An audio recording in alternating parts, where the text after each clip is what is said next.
দীর্ঘ এক যুগেরও বেশি সময়ের আইনি লড়াইয়ের সফল অবসান হলো। বাংলাদেশ জামায়াতে ইসলামী আজকে বাংলাদেশের সর্বোচ্চ আদালতের রায়ের মাধ্যমে তার নিবন্ধন ফিরে পেল। পলিটিক্যালি মোটিভেটেড পিআইএল বা রাজনৈতিক উদ্দেশ্যে দায়েরকৃত মামলার মাধ্যমে জামায়াতের নিবন্ধন কেড়ে নেওয়া হয়েছিল।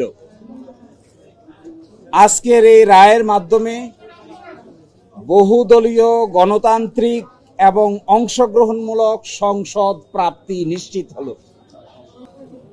আমরা আশা করি এই রায়ের পরে বাংলাদেশে সঠিক নির্বাচনের মাধ্যমে প্রাণবন্ত সংসদ গঠিত হবে। জাতি, ধর্ম, বর্ণ, শ্রেণী নির্বিশেষে সকলেই তাদের ইচ্ছা অনুযায়ী ভোটাধিকার প্রয়োগ করে জামায়াতে ইসলামীর নেতৃবৃন্দকে বেছে নিবেন, এটা আমরা প্রত্যাশা করি। এবং আমরা এটাও প্রত্যাশা করি বাংলাদেশের আগামী সংসদে ইন্টারেস্টিং এবং কনস্ট্রাকটিভ বিতর্ক হবে, যার মাধ্যমে ডেমোক্রেসি একটি স্থায়ী রূপ লাভ করবে। আজকে মাননীয় আপিল বিভাগ হাইকোর্টের যে রায় ছিলেন এই রায়কে বাতিল ঘোষণা করেছেন এবং ইলেকশন কমিশনকে নির্দেশনা দিয়েছেন বাংলাদেশ জামায়াতে ইসলামীর রেজিস্ট্রেশন এবং অন্য যে সকল ইস্যু ইলেকশন কমিশনের সামনে আছে বা আসবে সেগুলো যেন দ্রুতই নিষ্পত্তি করেন। এর এই মাধ্যমে আজকে বাংলাদেশ জামায়াতে ইসলামী তার নিবন্ধন ফিরে পেল এবং প্রতীকের ব্যাপারটিও ইলেকশন কমিশনের সামনে রেফার করা হলো আদার ইস্যু হিসেবে। এই জন্য আমরা মামলার শর্ট অর্ডার চেয়েছি। আমরা আশা করি আগামীকালকের মধ্যেই মামলার সংক্ষিপ্ত আদেশ আমরা হাতে পাবো। এই সংক্ষিপ্ত আদেশ আমরা ইলেকশন কমিশনের কাছে অ্যাপ্রোচ করব।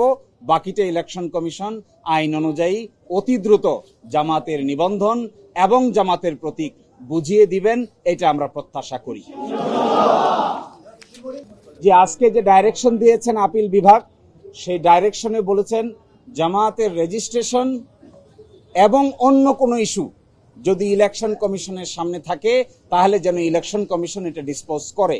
এই অন্য ইস্যু বলতে আমরা বোঝাচ্ছি এটি হলো প্রতীক সংক্রান্ত ইস্যু।